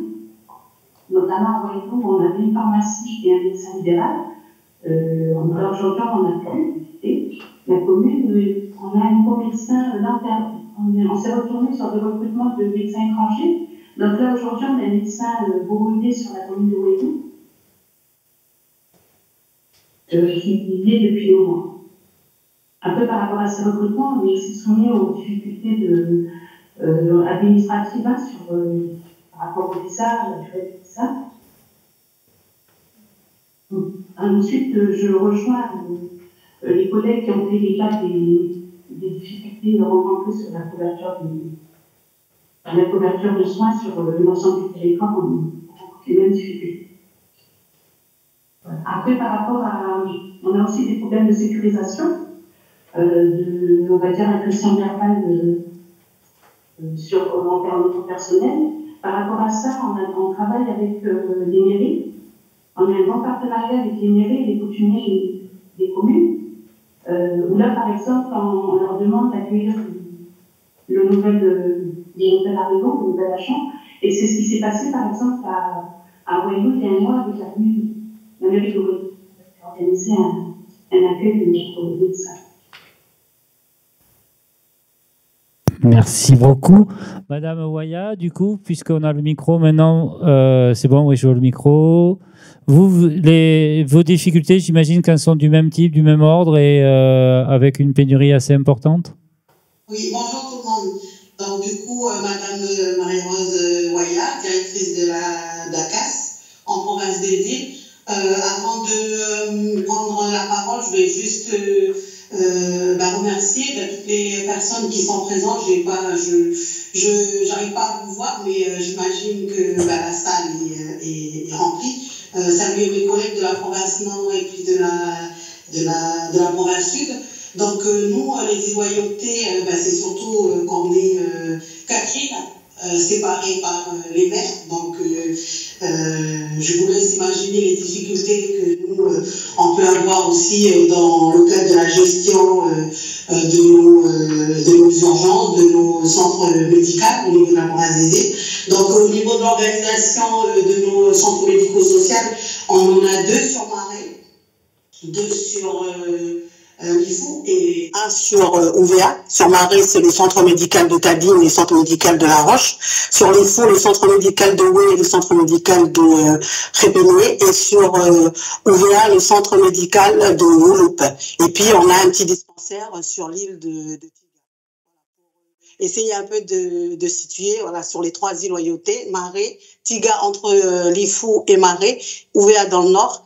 Et puis après, sur Nouméa, on a aussi notre cabinet médical, notre petit cabinet médical qui est sur Nouméa. Ça, c'est l'ensemble un peu des centres médicaux sociaux et dispensaires dont dispose en fait la province des îles. Sur Marais, après, on a aussi des petits dispensaires. On en a 4 sur Marais. Celui de Wabao, celui de Rawa, celui de Penelo et celui de Nawayat. Ensuite, on a des petits dispensaires aussi sur UVA, un petit dans le nord à Saint-Joseph, un petit dans le sud à Mouli. Et ensuite, sur l'IFU, on a un petit dispensaire par district, un à Djoulou, là où il y a la grande chefferie de Gaïcha, un à Nassalo, là où il y a la grande chefferie du Wetch, et un à Mou, là où il y a la grande chefferie du Lossi. Voilà, c'est pour vous permettre un peu de situer en fait les établissements et dispensaires dont dispose la province des îles. Je suis dans la même situation en fait que les collègues, hein, on est en forte voilà pénurie médicale. Donc sur les 19 postes de médecins dont dispose la province des îles, on en a que 9. Donc 3 par île, 3 sur Marais, 3 sur l'IFU et 3 sur UVA. Et puis on a un interne, ça se passe, qui est aussi avec nous, mais au niveau de poste médical, on en a que 9 sur les 10 qui sur les 19 normalement qu'on aurait dû avoir pour pouvoir faire fonctionner en fait toutes nos structures. Donc en ce moment, du coup, nos structures, ils fonctionnent en fonctionnement dégradé, c'est-à-dire que sur Marais, toutes les urgences et les hospitalisations sont sur le dispensaire de Tadine. Sur l'IFU, pareil, toutes les urgences et les hospitalisations sont sur le dispensaire de Oué. Et puis sur UVA, c'est que sur Ouloup parce qu'on a un seul centre médical. Donc du coup, des fonctionnements avec moins de volume de consultations médicales. On a mis vraiment des jours, 1 jour et demi de consultation sur l'un des centres médicaux, un coup 1 jour et demi sur Répéné, un coup 1 jour et demi sur Oué. Idem sur les monnaies, sur Marais. Donc on s'est organisé comme ça. On a de la chance de pouvoir avoir quand même des dentistes sur que 2 îles, sur l'IFU et Marais. Sur UVA, normalement on devrait bientôt avoir un dentiste qui devrait arriver sur UVA. Au niveau des kinés, on est aussi en sous-effectif. On n'a plus de kinés sur Marais et sur l'IFU depuis le début de l'année. On n'a qu'un seul kiné qui est sur l'île d'UVA. On n'a pas de difficultés au niveau sage-femme. On a nos postes de sage-femme qui sont occupés. On a eu quelques difficultés en début d'année aussi au niveau de la couverture paramédicale, surtout au niveau des infirmiers, mais on est arrivé à revenir en fait aux effectifs qu'il faut avoir pour pouvoir faire fonctionner les hospitalisations et les urgences. Ça, c'est vraiment dans le cadre en fait de l'organisation qu'on a mis en place. On a mis en place aussi un peu aussi aux îles la possibilité de pouvoir être en renfort. Donc, on a un médecin qui était sur Marais, qui est venu sur l'IFU en renfort, des médecins qui étaient sur UVA, qui sont partis sur Marais en renfort. Donc, voilà, on met aussi en place un peu ça, la possibilité d'avoir en fait une certaine mobilité de nos professionnels pour pouvoir aller aider, renforcer les collègues qui sont sur les autres îles. On a pu faire du renfort, que ça soit infirmier, médical et également sage-femme. Là, actuellement, on a sur sur Marais. On a nos sages-femmes, nos 3 sages-femmes sur l'IFO, qui effectuent chacune d'elles 2 semaines de renfort sur Marais. Une à une, pour pouvoir assurer également en fait l'activité PMI et sage-femme, dans l'attente du recrutement d'une sage-femme pour le milieu du mois d'août. Là, c'est concernant en fait l'organisation. Après, je rejoins un peu mon collègue à la fin un peu de son propos, Monsieur Fria, et puis aussi ma collègue du Nord. L'enjeu, c'est surtout l'accès aux soins, permettre à chacun de nos populations de pouvoir avoir un accès, même si c'est à minima, aux soins pour pouvoir se soigner. Là, la grande difficulté que nous avons aux îles, c'est que on peut compter que sur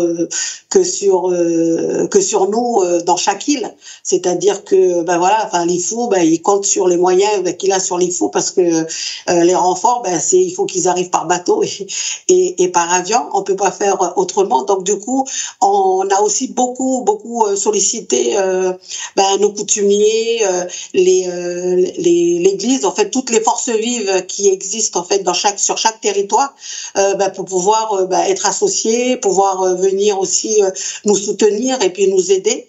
La semaine dernière, c'était une semaine où nos services, nos infirmiers, nos services de prévention ont fait une tournée en fait dans toutes les tribus, dans toutes les chefferies et les ICA, pour pouvoir montrer les gestes qui sont, et puis surtout avoir en fait une bonne les bonnes réponses, la bonne posture en fait par rapport à l'appel au centre 15 du SAMU, parce que ça c'est très important. On se rend compte que souvent en fait la population, on leur dit qu'il faut appeler le 15, mais ils sont pas forcément au fait des informations qu'il faut donner au SAMU pour pouvoir vraiment avoir des interventions qui soient bénéfiques, même si les pertes de chance ils sont déjà là de survie de la personne qui est au bout du fil pour lequel les personnes ils appellent, mais c'est vraiment quelque chose qu'il faut que notre population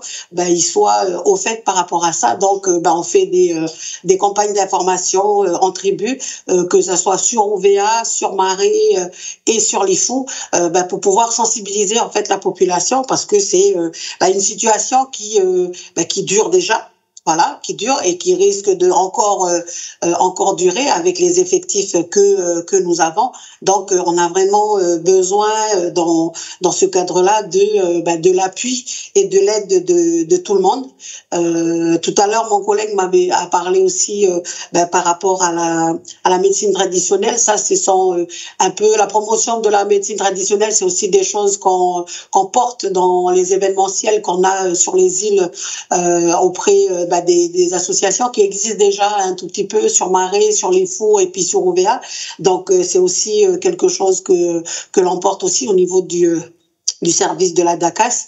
Et puis bien sûr après derrière, pour vraiment pouvoir nous en sortir par rapport à cette pénurie, c'est de pouvoir envoyer nos enfants en formation en métropole, pour faire des études, que ça soit paramédicales ou médicales. Donc nous au niveau de la province des îles, on a des jeunes qui sont partis dans le cadre de la prépa, des jeunes qu'on a également accompagnés dans le cadre des études de médecine, et puis beaucoup, quand je dis beaucoup, parce que ça fait quand même, on a 4 agents qui sont sur la faculté de Bordeaux, 2 qui sont en Roumanie. Donc c'est aussi la politique qu'on mène pour pouvoir avoir des jeunes de chez nous formés qui puissent venir travailler chez nous. J'ai essayé d'aller vite pour que vous respectez aussi les délais des interventions des uns et des autres. Je pense que j'ai fait un peu le tour de ce que je voulais dire. Je vous remercie de votre attention. Merci. Merci Madame Ouaya. Donc effectivement, on voit que face à cette pénurie de médecins, il y a le risque. Est-ce qu'il y a des pertes de chance? Est-ce qu'on est encore dans de la médecine normale ou quasi de la médecine d'urgence parce qu'on n'a pas suffisamment de praticiens?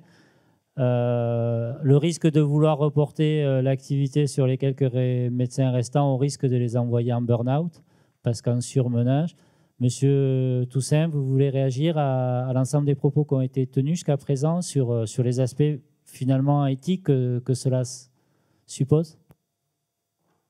Je voudrais juste rappeler quelques points éthiques, en sachant que ce qui a été présenté montre bien que l'État de la Nouvelle-Calédonie est en grande difficulté. Je voudrais d'abord remercier l'université et les étudiants qui ont organisé ce colloque. En tant que médecin, je souhaite vous rappeler que nous avons prononcé le serment d'Hippocrate et qu'à ce titre, nous soignons tout le monde. Toutefois, il convient de rappeler certains principes et qu'éthique et égalité ne sont pas parallèles. Vous l'avez entendu, selon le lieu de vie, la situation est différente. L'éthique est une branche de la philosophie qui réfléchit aux valeurs, aux principes et aux règles qui guident nos actions, en particulier lorsqu'il s'agit de ce qui est bien ou mal. Elle nous aide à faire des choix responsables en tenant compte des conséquences de nos actes pour soi-même, pour les autres et pour la société. L'éthique est une réflexion rationnelle sur les comportements humains qui cherchent à déterminer ce qu'il convient de faire dans une situation donnée en s'appuyant sur des principes comme le respect de la personne, la l'autonomie, la bienfaisance, la non-malfaisance, qui est l'équivalent inverse, la liberté, la communication. En santé, l'éthique joue un rôle essentiel car les professionnels doivent souvent prendre des décisions complexes, vous l'avez vu d'après les explications qui ont précédé, parfois dans l'urgence, où la vie, la souffrance ou la dignité des personnes sont en jeu. Il faut guider les décisions cliniques. Faut-il maintenir un traitement lourd chez un patient en fin de vie si cela ne fait que prolonger ses souffrances? Protéger les droits des patients, le respect de la vie privée, du consentement éclairé, de l'accès équitable aux soins. Assurer une relation de soins juste et humaine. L'éthique invite à considérer la personne comme un tout avec ses émotions, sa culture, son histoire. Gérer les conflits de valeurs. Un patient refuse un traitement pourtant vital. Comment respecter son autonomie tout en cherchant à le sauver? Encadrer la recherche médicale. Toute recherche impliquant des êtres humains doit être encadrée par des règles éthiques strictes. C'est en particulier le rôle du comité consultatif d'éthique que je préside. Bien entendu, l'accès aux soins est un enjeu majeur et l'éthique est là pour prioriser le mieux possible cet accès en fonction, par exemple, des critères de gravité, tout en respectant la personne humaine. Je vais en rester là parce que le temps passe, mais voilà. On va finir cette première prise de parole avec Anaïs, Marie-Clotilde. Pour conclure, vous pouvez nous dire quelques mots de ce que vous aviez préparé et de ce que vous avez ressenti sur cette première partie de communication. Alors, nous vous remercions tout d'abord de nous accorder la parole au cours de cette première table ronde. Je m'appelle Assia Benarache-Testa et je suis là avec ma camarade Marie-Clotilde Bernard. Et en tant qu'étudiante du master de droit en Nouvelle-Calédonie, donc en tant que résidente et vivant sur le territoire, nous prenons la parole aujourd'hui non pas en qualité d'experts ou de professionnels du secteur de la santé comme les intervenants ici présents, mais en tant que témoins. Nos propos n'ont pas vocation à analyser ou à juger de l'organisation du système de santé calédonien tel qu'il a été présenté, mais de partager avec humilité l'expérience de terrain telle que nous la vivons ou l'observons au quotidien. Le premier constat est celui d'une inégalité territoriale. Comme cela a été présenté précédemment, que ce soit pour la province des Îles, en province Nord et même en province Sud, le lieu de résidence détermine très souvent le degré d'accès aux soins. Il est courant d'entendre la phrase « je vais attendre de descendre sur Nouméa pour bénéficier de certains soins ou consultations ». En conséquence, que ce soit pour de simples consultations ou pour un examen plus technique, certaines personnes doivent parcourir de longues distances afin de bénéficier de certains soins, faute d'offres de proximité. Le deuxième constat qu'on souhaiterait aborder, c'est que même là où l'offre existe, l'accès aux soins en tant que tel n'est pas gagné. Même sur le Grand Nouméa, là où l'offre de soins est la plus concentrée, ce sont les délais d'attente qui peuvent être particulièrement décourageants. Il n'est pas rare d'attendre plusieurs mois pour obtenir un rendez-vous chez un ophtalmologue, un dermatologue ou même chez un psychiatre. En d'autres termes, ce n'est pas parce que l'offre est localisée quelque part qu'elle est finalement pleinement accessible. Cependant, comme on l'entend souvent, Il vaut parfois mieux attendre plusieurs mois pour accéder à des soins que de ne pas y avoir accès du tout. C'est la raison pour laquelle notre troisième constat porte sur la difficulté d'accéder à des soins hautement spécialisés sur le territoire. Dans certains cas très précis, notamment en cancérologie, en neurologie ou pour de la chirurgie de pointe, malheureusement, la seule option reste le départ contraint hors de Nouvelle-Calédonie, malgré les difficultés tant financières, familiales et psychologiques que cela peut emporter. À titre d'exemple, l'une de nos camarades a dû interrompre le master pour se faire soigner hors du territoire. Et ce départ, motivé par un impératif médical, faute de prise en charge locale, illustre une réalité bien présente, même si elle reste assez silencieuse. Merci. Pour continuer, alors pourtant, ce qu'on observe aujourd'hui, ce qu'on observe aussi, ce n'est pas uniquement une question d'équipement ou d'investissement.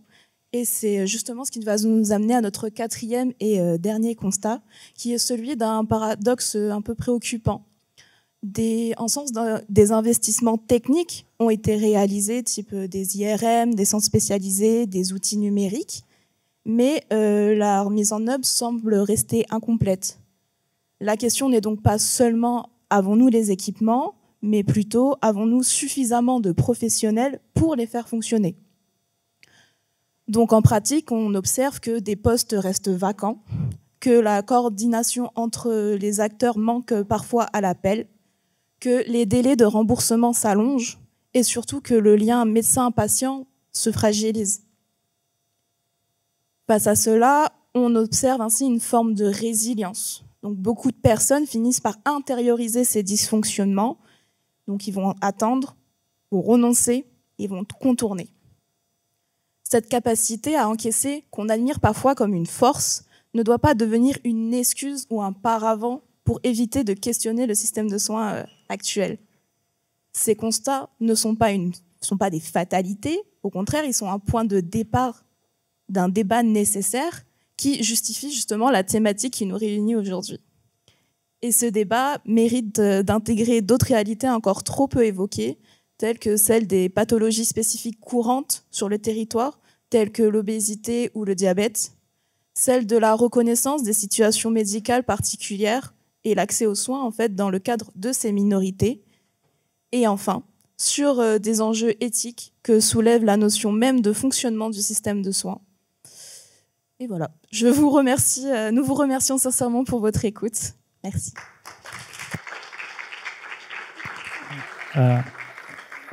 Merci beaucoup. Il est 10h25. On peut décaler jusqu'à 35-40 ? Ouais, pour avoir un petit quart d'heure de débat. Donc, si je récapitule ce que j'ai compris de vos interventions respectives, c'est une organisation territoriale très bien pensée, une articulation entre gouvernement, province. Aujourd'hui, une crise qui a été le catalyseur des difficultés préexistantes, qui les a renforcées. Une disparité d'égalité et d'accès aux soins, c'est-à-dire une situation préoccupante en province sud, mais par contre très très préoccupante en province nord et en province des îles Loyauté. J'aurais plusieurs questions. On a beaucoup, à un moment donné, il a été question des infirmières. J'ai cru comprendre que le Ségur de la santé sur la revalorisation professionnelle n'avait pas été faite ici. Elles avaient juste eu une petite revalorisation de salaire. Est-ce que M. Béjean a insisté sur le fait que finalement, ce n'est pas une attractivité financière, c'est vraiment une attractivité de style de vie, de qualité de vie et de rapport à un territoire. Et la question, dernière question, alors je ne sais pas qui voudra prendre la parole, vous levez la main, je vous la donnerai. C'était la question, est-ce que finalement cette pénurie de soignants contribue à renchérir le coût de la santé parce que ça génère des évassantes, parce que ça génère des pathologies plus graves avec des traitements plus lourds, parce que cet aspect de prise en charge à temps n'a pas été effectué. Quelqu'un veut prendre la parole? Madame Mess, Monsieur Friat? Monsieur Friat, je vous écoute. Peut-être juste un mot sur, tout à l'heure on parlait de concurrence mondiale, Paul Béjean a dit effectivement que ce n'était pas un problème financier. Moi je dirais que ce n'est pas que un problème financier, parce qu'on voit bien que les infirmiers sont passés catégorie A il y a quelques années en Nouvelle-Calédonie, ils étaient encore catégorie B. mais que du point de vue médical, avec toutes les réformes apportées en hexagone sur les Ségur, les revalorisations, régulièrement, nous, quand on fait des propositions aux gens salariales, on est parfois au mieux à 20 ou 30% de plus, et parfois ils sont quasiment autant payés en hexagone. Alors ils se disent pourquoi je m'embêtais à venir ici faire 17 000 km, loin de ma famille, loin de... Voilà. Donc effectivement, moi je pense qu'il y a une réelle question d'attractivité quand même qui se pose financière, mais on aura beau mettre tous les salaires qu'on veut. Il est certain que s'il n'y a pas de sécurité, s'il n'y a pas de service dédié aux personnes pour que les enfants puissent aller dans une bonne école, qu'ils puissent se dire si j'ai un problème, il y a un hôpital où mes enfants pourront être soignés, on n'arrivera pas complètement à résoudre les problèmes. Mais pour ma part, je pense qu'il y a une vraie question aussi d'attractivité de nos métiers et de rémunération. Mais c'est une compétence locale. Donc voilà, c'est qu'est-ce qu'on fait de nos compétences. Et tout à l'heure, on parlait de... Moi, j'ai souhaité vraiment saluer le travail des infirmiers, mais je salue aussi le travail des sages-femmes. Enfin, voilà, parce qu'on parle beaucoup de santé, de médecins, mais il y a tout un écosystème qui vit autour. Je voulais juste aussi dire qu'il y a des vraies questions de GPEC. Quand on voit qu'on a une école d'infirmières qui existe depuis les années 80, peut-être même 70, et qu'on voit qu'on en est là aujourd'hui, à devoir recruter par pelletée entière des infirmiers qui viennent d'Hexagone. Je crois qu'il y a un vrai sujet autour de la GPEC, autour de la gestion du papy-boom qu'on n'a pas anticipé. Donc derrière tout ça, il y a vraiment la question de la compétence santé, comment on l'exerce et comment on anticipe ces changements qui affectent le monde entier. Je suis heureux que vous parliez de gestion prévisionnelle des emplois et des compétences, parce qu'effectivement, en préparant avec les étudiants cette table ronde, on a constaté qu'il y avait un vieillissement assez important en métropole comme ici, puisque en métropole, plus de 40% des praticiens ont plus de 60 ans. Ici, j'imagine, pour ce que j'ai pu avoir comme chiffre, c'est à peu près cet ordre de grandeur. Donc ça veut dire qu'en fait, les difficultés que vous avez, une concurrence mondiale accrue pour attirer les médecins, des difficultés d'attractivité liées à des spécificités du territoire vont se renforcer. C'est-à-dire que ce que vous vivez aujourd'hui peut s'aggraver dans le futur. Monsieur Béjean, vous vouliez prendre la parole, je crois.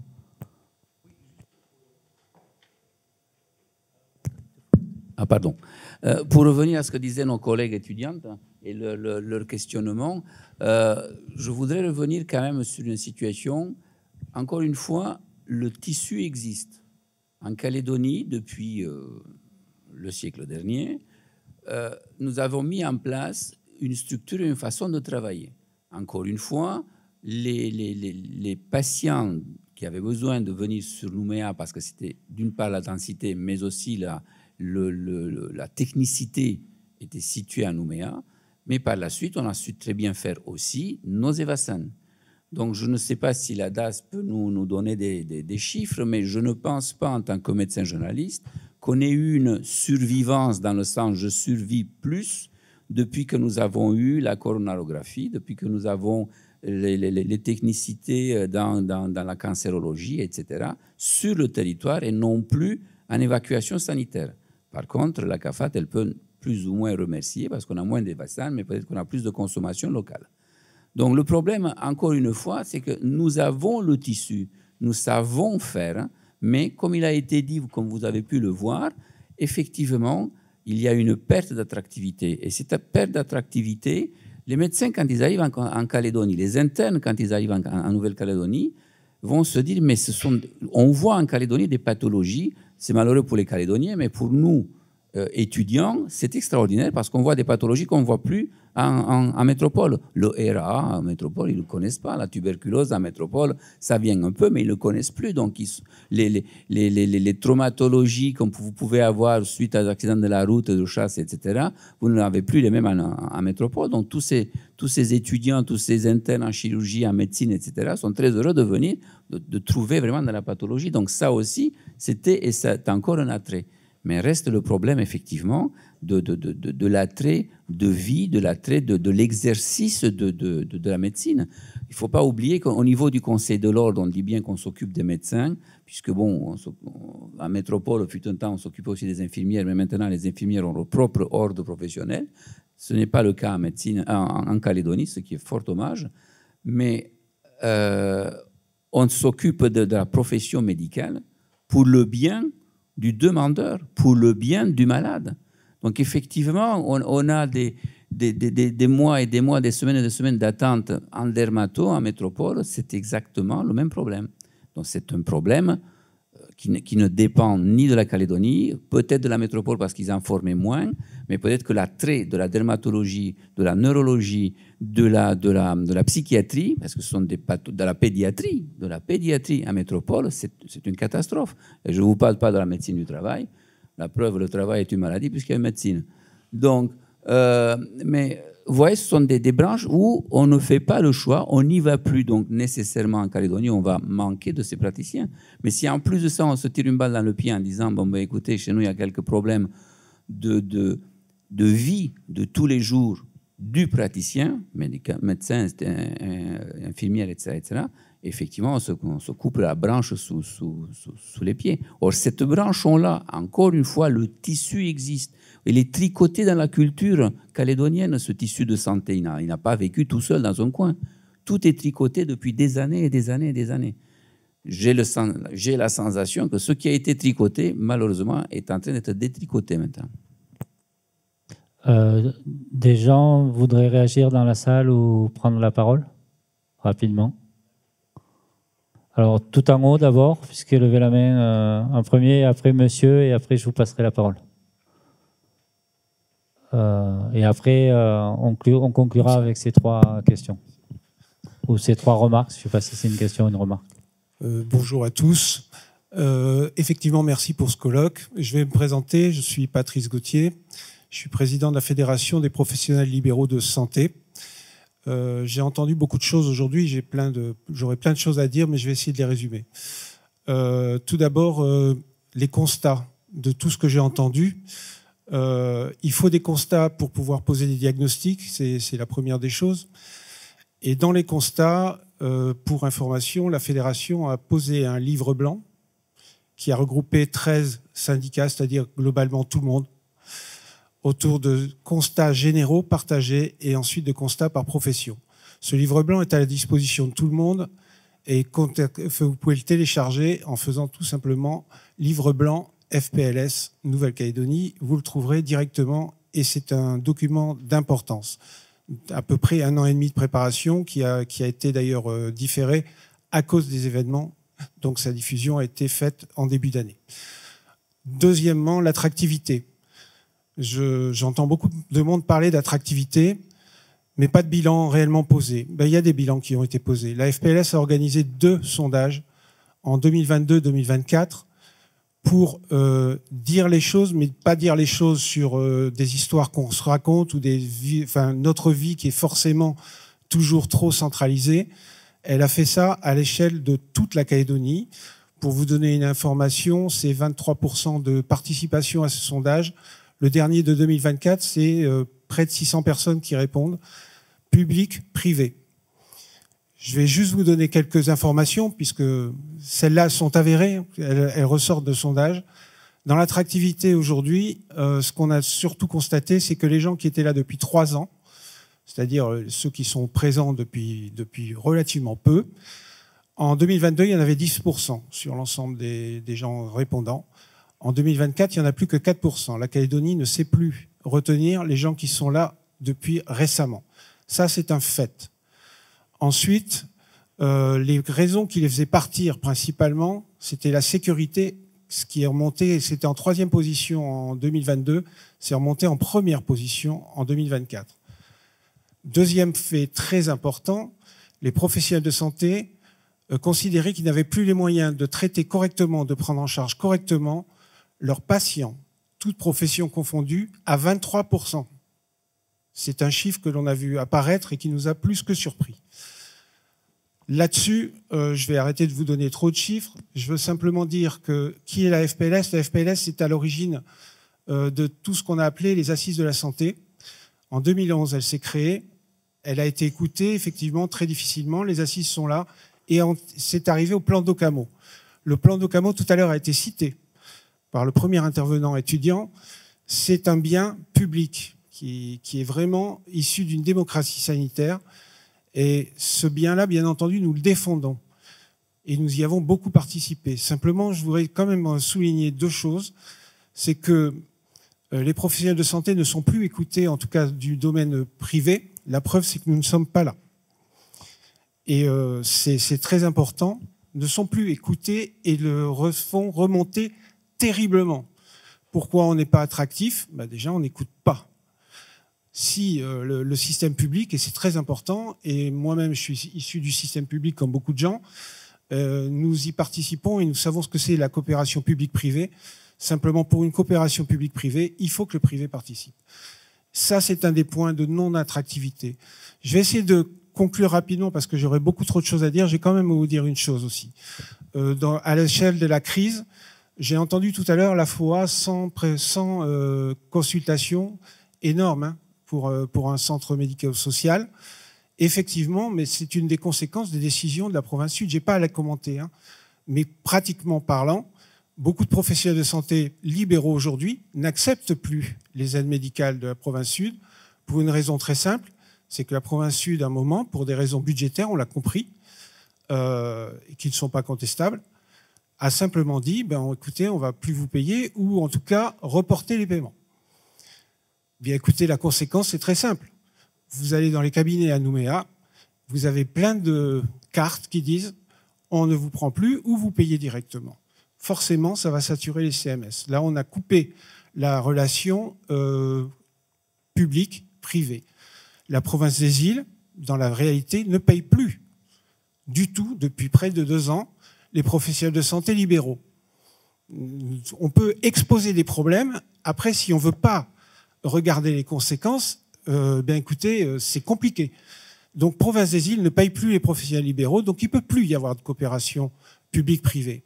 Province Nord ne rémunère pas les professionnels de santé libéraux à la hauteur de ce que rémunère la province Sud ou même la province des îles, ces deux provinces étant revenues sur ce défaut de rémunération qu'il y avait entre les aides médicales et les patients tout venant. Si vous voulez faire des diagnostics d'attractivité, je pense que c'est déjà un élément. Je vous assure que je vais arrêter très vite. Simplement, je veux poser le problème. On ne pose pas le problème d'attractivité sans effectivement s'occuper de la sécurité. Merci au SARIA d'avoir pris en compte. Il va y avoir une convention qui va être signée et c'est l'État qui a pris en compte les problèmes de sécurité, pas le gouvernement local. Et les problèmes dits de rémunération de liens publics-privés qui sont là bien présents et qui font qu'effectivement, on n'a pas le choix.